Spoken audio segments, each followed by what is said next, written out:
Hi everyone, today's story is Alphabet Adventure by Audrey Wood.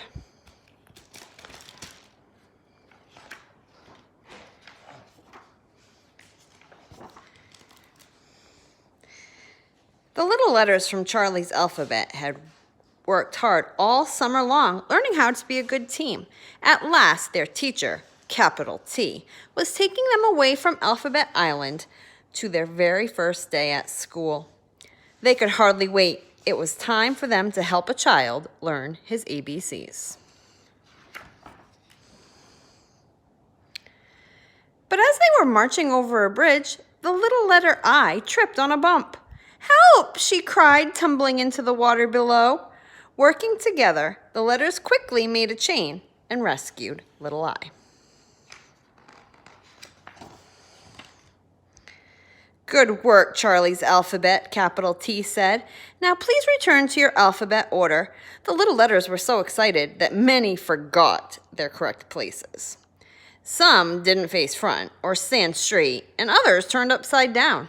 "Try again," capital T exclaimed, "and this time call out your names." A, B, C, D, E, F, G, H, I, J, K, L, M, N, O, P, Q, R, S, T, U, V, W, X, Y, Z. They called out their names in perfect order. But something was wrong with one of the letters. What could it be? "Little I," capital T exclaimed, "your dot is missing. Where is it?" "I don't know," little I said. "I had it this morning." "A little I must always have its dot," capital T said. "We can't go to school if our I has no dot." Capital T looked at the water. "When little I fell in, her dot must have popped off and floated away. Hurry, school begins soon. We must find her dot or we'll be late." Charlie's alphabet found a boat and hopped in.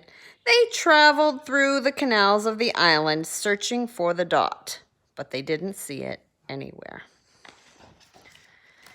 At last, they came to a place where the capital letters were having a big party.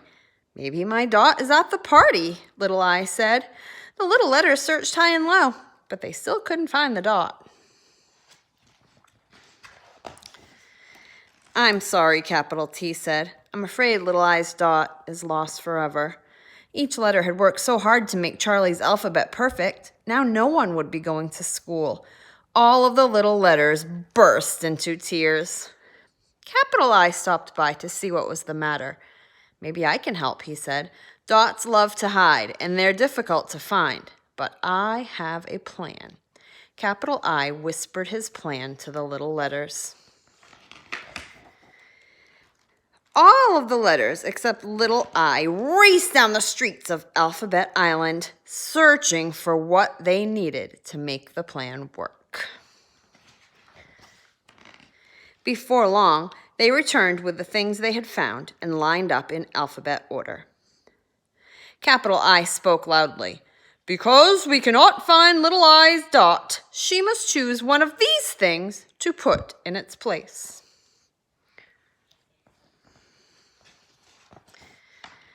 Little I scooted down to little S and tried on a star. "Ouch!" she cried. "The points on this star are too prickly." She hopped over to little H and tried on a heart. "This heart is too heavy," she said. "It makes me crumple." She bounced back to little B and tried on a bug. "I can't wear this," she said with a giggle. "It's too wiggly." Then she noticed little C. "I think that bright red cherry looks perfect," she said. "It's much nicer than my dot ever was. I don't care if my silly dot stays on. Alphabet Island forever." Little I was about to put on the cherry when a teeny, tiny, weeny, whiny voice cried out.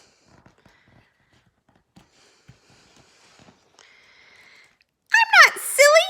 You can't leave me behind!" With that, little I's dot popped out of its hiding place and jumped into its proper spot. "Your dot wasn't lost at all," capital I told them.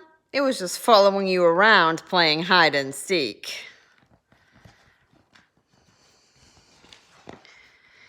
Now that they were a complete alphabet again, all of the letters hurried to get to school on time.